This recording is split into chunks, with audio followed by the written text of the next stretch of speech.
Hello and welcome back to another episode of the Create the Ripple podcast. I'm your host, Candice Smiley. Here we trust the ningle and we tell the truth. This is a podcast. We are looking to have conversations that matter, conversations that take courage to engage in, where we cut through the noise that exists online to bring you incredible content, amazing speakers, and stories to inspire you to live your best, listen to yourself, and tell the truth of who you are and who you just might become.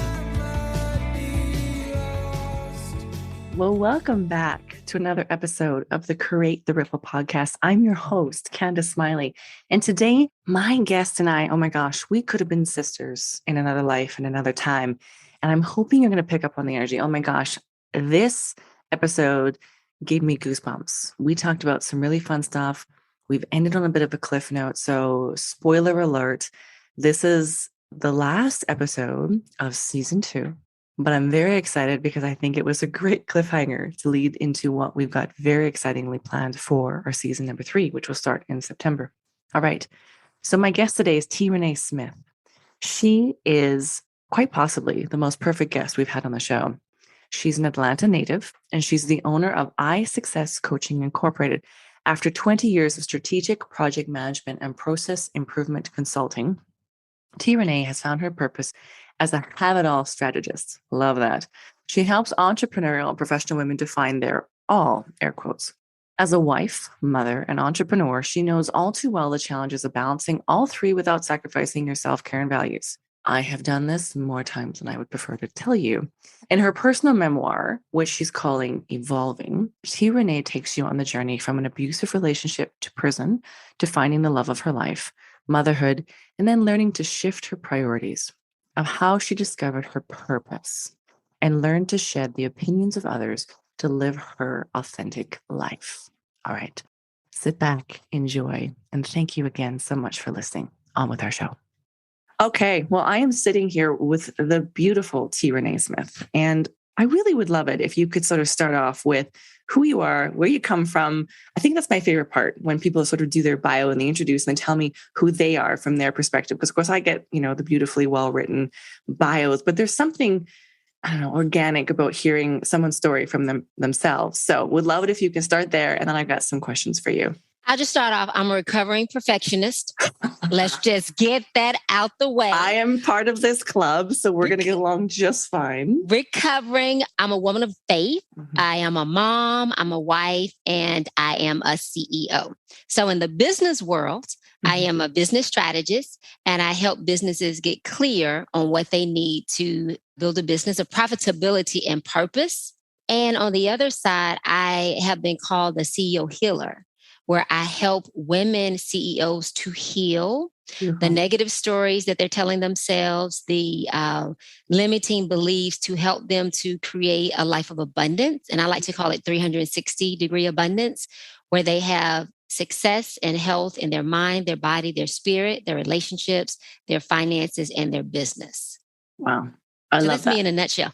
I love it. No, I love it. And there's so much power in that, because I know so many of my listeners, they're on the go, they're busy, right? They're listening to this while they're doing dishes or they're on the treadmill, right? That's where we're catching most of the entrepreneurs, I think, and myself.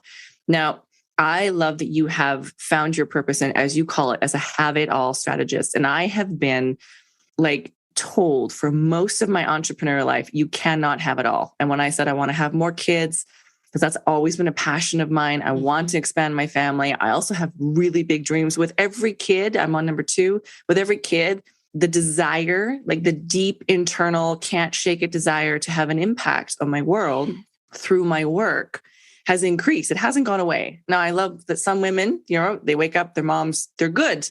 That hasn't happened to me. It's gotta do, gotta speak, gotta lead. And, I often have been silently shamed, and sometimes also silently shamed for this have it all idea. So let's talk about that, because I know there's another woman thinking, well, that's me, silently, secretly, that's me. What I have learned and my philosophy is you can have it all, but you can't do it all. And you have to define what all means to you and not base it on what society is saying. I went through it as well when I had my second son. He's 9 now, almost about to be 10.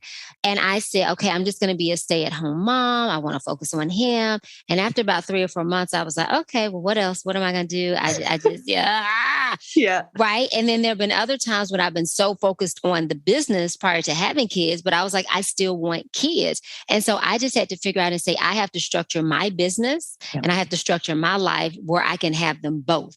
I still want to have the kids. I still want to be the soccer mom. I want to be there and present, but I still want to go out and lead and speak and do all these other kind of things. And so what I realized is that I have to have a team for me or a support system in both my business and my personal life so that I am able to do it all.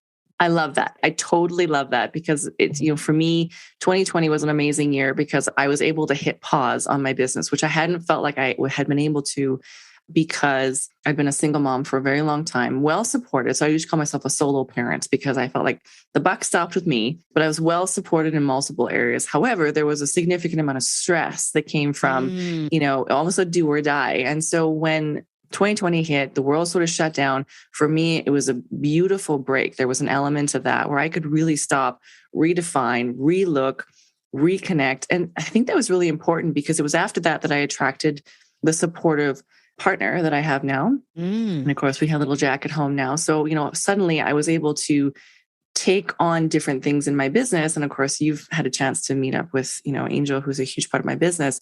And I would agree. One of the reasons why I'm looking at the expansion that I'm thinking about for the next 3 to 5 years is because I go, yeah, but I'm supported now. I have a team of people who help me to consider doing it all because the burnout, oh my God, right? I have done the thing where I've sacrificed myself and that doesn't feel good. I have not hit goals in my business, which also doesn't feel good. And so I love how you talked about how do you do that without sacrificing self-care, right? And your values. So let's talk about that so the women can walk away today with something like, oh, that's a good way I can start with that.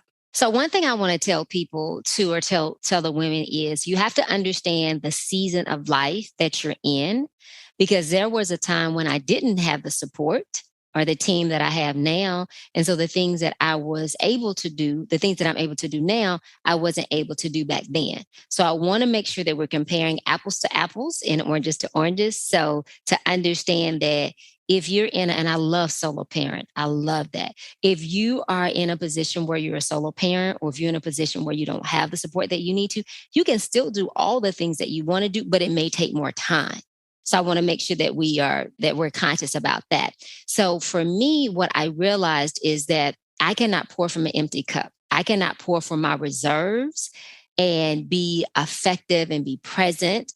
And so I realized that I had to change my to-do list and my priorities. So my priorities used to be my business, then my kids, then my business. And then my husband was somewhere maybe at the bottom of the to-do list. And I wasn't even on the to-do list. I just was not. So I would give, burn out, crash. Okay. Start back over. Give, burn out, crash. Okay. Start back over. Give. And so I just said, I have to stop being on this cycle. And I was talking to my therapist. I believe in therapy. She was like, that is what happens with most high achievers. It's difficult for them to find that balance because they have spurts of energy. They go, they get it done, and then they crash. And so I had to say, I need to build a life that I don't have to take a vacation from. Because you know how, especially if you have kids and you go on vacation, it's not vacation for you, like it's vacation for them. And so then you come home and you're like, I need a vacation. Okay. And so I said, I need to build a life that I do not have to take a vacation from. And the way that I do that is that every day I am pouring into myself. The pour may look different. The amount of time I pour may be different. One day it may be 2 hours. One day it may be 2 minutes or maybe 10 minutes.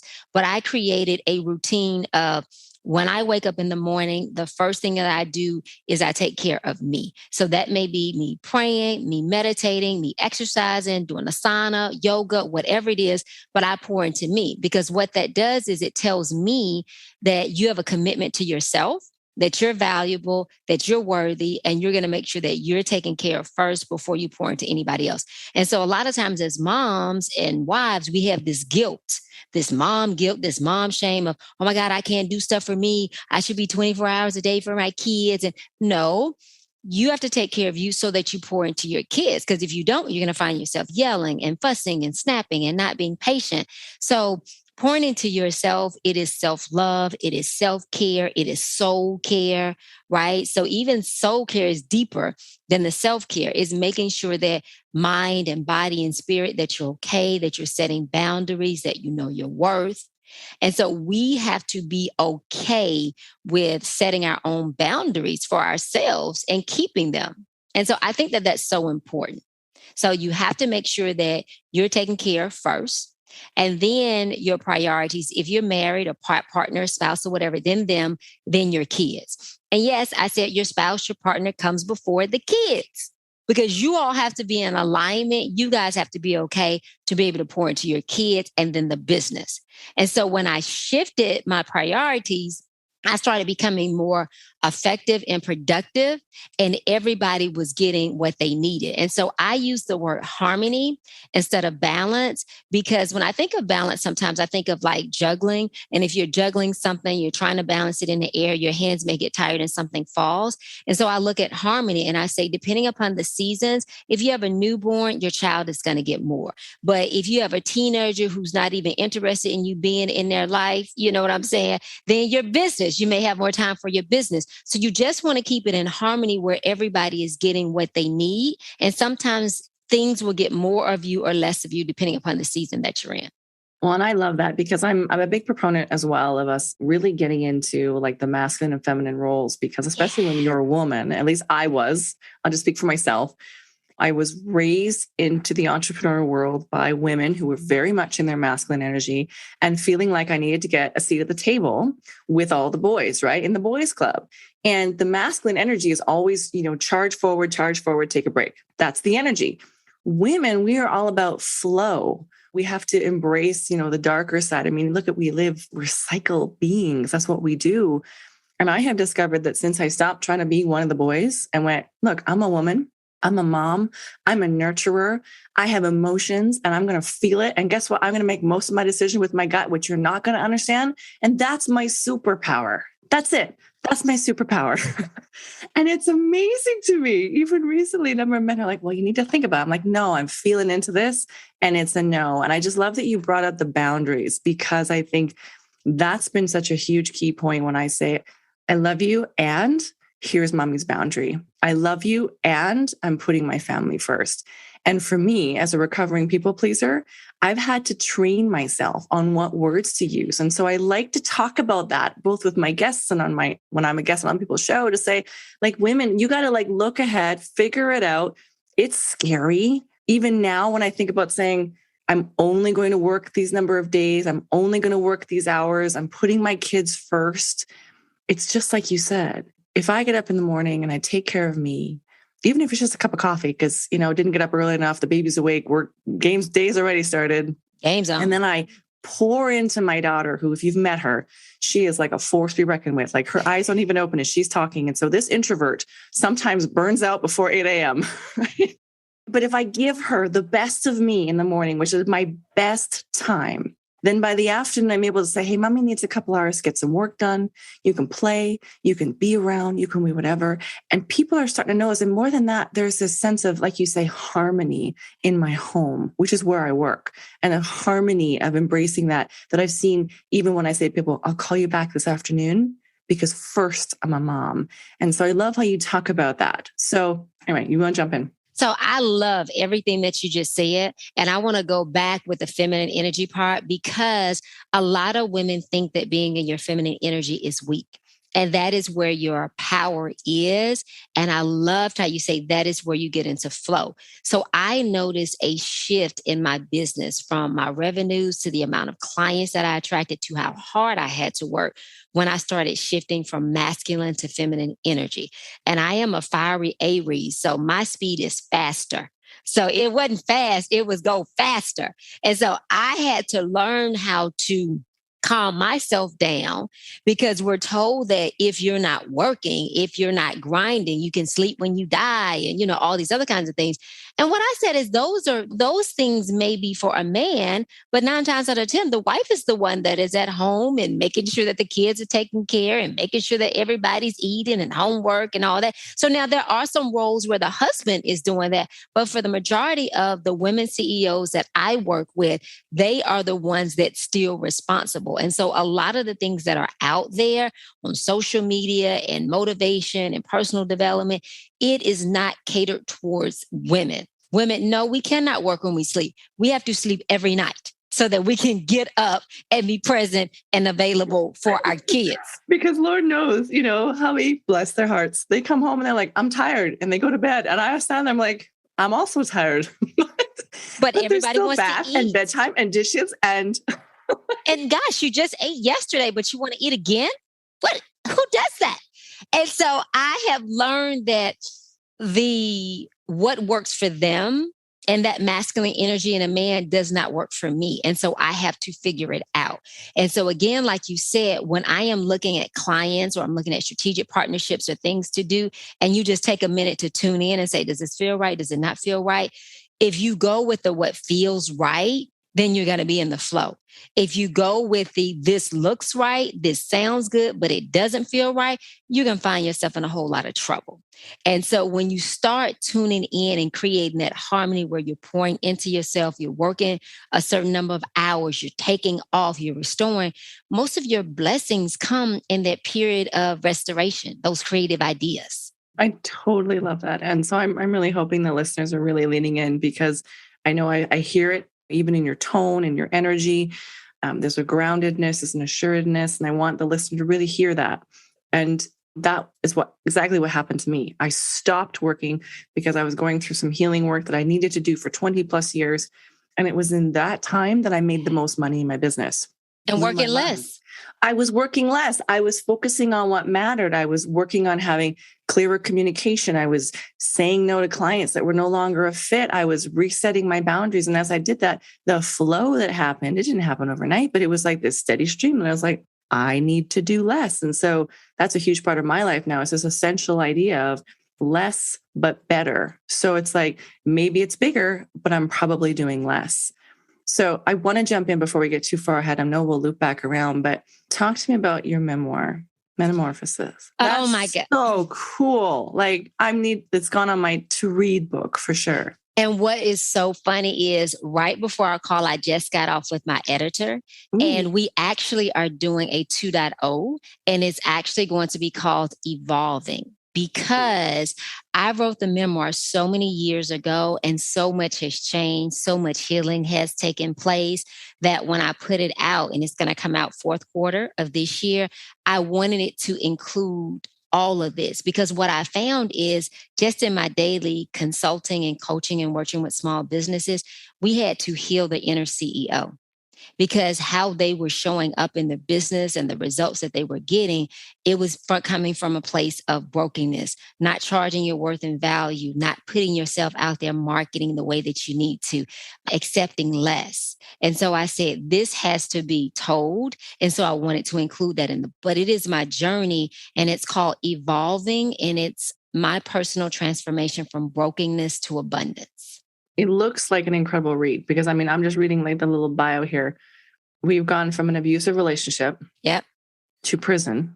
Yeah. I feel like that's the cliffhanger. It's like, what? It's really. Because the beautiful woman in front of me, like that's just so far out of what I would expect, to finding the love of her life, motherhood, and learning how to shift your priorities. So clearly this is a book that we all need to, bookmark and plan to come back to. I'm so excited. I'm actually working on the story of my life as well as we do this. Yes, hoping to launch it in the fourth quarter of this year, calling mine Detours. Oh, I love that. Mostly because most of my whoopsies, some of the most amazing things I did were because I trusted that niggle, like you were saying, that does it feel right? Or I ignored it. And, I didn't necessarily have a logical reason for why it was a no, but I just knew it was a no in my core, whether it was business relationships or personal relationships. And so anyway, we have to hang out and talk about our books in the fourth quarter, but clearly. quick thing, as you're writing it, are you healing or what are you experiencing as you're writing it? Well, it's been interesting how, as I start to writing, because I'm doing what I've been encouraged to do, which of course is the free flow, right? So just writing it out and going back to edit later, which is hard as a perfectionist because I'm like, oh, I got to go back and fix that spelling error. But I'm trying to and just go with the flow. But it's interesting how one story leads to another. And there have been moments where I'm like, I forgot about that until right now. And I'm glad I'm doing it now after 2020 when I spent 14 weeks in healing. I had a therapist on Monday, a feminine balance coach on Thursdays, and pretty much anybody I knew who had a modality in healing, they weren't working, right? Because the world had shut down. So I sent them a text and I said, yo, meet me on Zoom. I need to do some healing, which was wonderful. So I emerged 14 weeks later, and that's when I found, I call him my lifetime love, and discovered that sort of not looking for it, you name it. But I'm finally ready to write it because I'm no longer writing it from a place where it's an open wound. It's now just a scar. Now I'm kind of excited to open it up and say, look, this happened. Some of it I've never talked about. And so when it comes out, people are gonna be like, I had no idea. And I got really tired of hiding those parts of myself. So when you talk about this, healing the CEO, what a powerful gift to be doing. Because you're right. If I look back on my own life, I'm like, yeah, I was bleeding everywhere because I was trying to hide this that had happened to me. I was trying to look like I had it all together when in reality I was dealing with stuff. And so what a powerful thing you're able to do for women to help them heal first. And a nugget for you, which I live by, your transparency will be the catapult to somebody else's transformation. Yes. So all of your transparency and detour is going to catapult so many other people to transform their lives. I hope so. It will. Because I remember thinking when I was going through, I'm like, someday I'm going to write a book about this, because if I can't find the silver lining or make something good come out of this, I'm going to be angry and I have to go through this right now, and I know that there's so many people, but honestly, it's just a sense of relief that I have now. It's not just about living in my truth, air quotes, or any of those things. It's a living in an integrity that I never thought I would get to. But when you open up all the doors and you're like, look, there's a skeleton in there, I'll tell you about it. It's quite the story.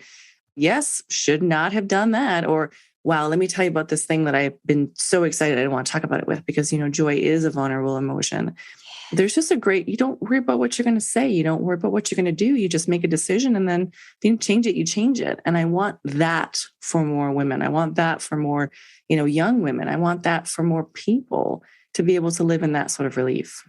But I think women and people in general, they're looking for authenticity. Everybody's posting the highlights on social media, and they are in their lives and they're like, it's not working, but it's working for everybody else. But no, you're just seeing 10 seconds, right? You're not, or 60 seconds. So I think people are looking for authenticity and vulnerability and truth and realness. I couldn't agree more. And I think too, we want to do business with people we know, like, and trust. And I think we want to be friends with those people. And maybe it's because I'm, coming up on 40. All of a sudden I'm like, I don't really care. I'm looking And when you get to mid 40s, right? It's going to get even worse. You're really not going to care. I've heard this. I'm really excited to be 45. I know that's a few years away, but I'm like, I think that's going to be a highlight, and I'm looking forward to it. And I want that energy for more people. I hope that a lot of us woke up, and I think, the world shutting down reset a lot of priorities for a lot of people. But I do hope that that's something that's come forward. Okay, I have a question. I have a question for you. Mm-hmm. Favorite book? Evolving. That was so good. So good. Oh, awesome. But seriously, what's another favorite book? You know what? I love one of the old time books, Power of Positive Thinking, because I am so of the belief that it's not what happens to you. It's how you respond to it and what you think about. So I think that would be one of my favorite books. I love it. And then I love The Shack, where it talks like that. And it really is dealing with your mindset as well and how you see life. So anything mindset, motivational transformation, I love. That's awesome. So it's not a business book. Most people would think it's like Good to Great or some business book, but it's not. I think there's a space and a time and a season, for those things. But I think too, the ones that I love the most are the ones that are focusing on the mindset. But it's an inner game, right? The glass ceiling is really your mindset. And once you bust through that, you go to the next level. And if you want to get paid more, you have to increase your value. And how do you do that? Well, you have to understand who you are. And your magic is usually, right? Your medicine is usually what the world needs. You need to show up, even if you're not healed and you don't have it all together. And I think that's been one of the biggest breakthroughs I've had is I don't have to have it all together. I don't have to be totally healed. In fact, I can show up and go, I'm still working this through, but here's what I'm thinking we could do. And it's amazing how people respond when their subconscious, because your subconscious is always talking, responds, right? And I think that's really cool. What are you currently reading? Okay. Well, let me just say one thing that you were going to say. I think that what was so powerful to me is to understand that if you're a 2, then you work with 1s and 0s. If you're a 5, then you work with 4, 3, 2, 1s and 0s. So wherever you are in your life, you have more knowledge than the other people that are behind you. So you don't have to know it all. You just know a little bit. So for anybody out there that's thinking, I don't have anything to share, nobody's going to listen to me. Yeah, I need to do more growth. Yes, you need to grow when you develop, but you can help people right where you are. I love that. That's amazing. And what I'm reading now is Breakthrough Parenting and Awakening Parenting. Ooh. So I'm reading. So I have a teenager who is going on 30. And one of the things that is in this season of life for me is really raising empowered, conscious, self-aware, self-regulated kids that can critically think. And so it's kind of different than how I grew up. I grew up more like, you do what I say. Yes. Very, great family, but I'm just wanting to do something different for my kids, teaching them how to listen to their own intuition, follow their own path. And so I am reading parenting books now. That's awesome. This has been so good. I do want to give you the opportunity before we wrap this up. Is there anything you'd like to leave my listener with? That you are great. Sometimes we are pouring into everybody else, and we don't have anybody that's pouring into us to just remind us how great we are, to remind us that we are full of purpose. And even if we've not discovered it yet, it doesn't mean that it's still not on the inside of you, and that you were made to live an abundant life, not to sacrifice, not to just merely survive, but to thrive and to have an abundance. So don't just look at the situation of where it is now, whether it's in your marriage or in your business. Get a vision for where you want to go and know that it is possible for you to get there. I love it. I feel like we've hung out in the same school. I agree, though. I've thrown at that whole idea. I think because scarcity ruled my life for so long that now I'm like, no, I want life and I want to have it abundantly. And what does that look like for me? And it's really interesting when I shift it, how it's like, well, there's abundance over here and there's abundance over here and there's abundance over there. And so to my listener, I hope that you sort of feel into that today and really embrace what we've shared here today, what you've shared with people. Thank you so much. And thank you so much for the work that you're doing. We will keep an eye out for your book. And of course, for any of the listeners who want to pick that up, we will have all of her contact information down below in the box, and you can check that out. And thank you. Thank you so much for being my guest today. And just to end with it, there is abundance that is out there. So if you don't have in your life what you want, it's not that it's not available. It's just that you have to shift your mindset and increase your energy vibration in order to attract it. I feel like we're going to have you back again just to talk about abundance. But it's one of my favorite topics, and I feel like we could go on and on, but I want to let people go. So we will be booking you back to come on to the show so that we can dive further into this, and hopefully right around the time your book drops and launches so people can come and grab that at the same time, because I'm sure that story is woven throughout. So again, thank you so much. And to my listeners, thank you so much for taking time out of your day to listen.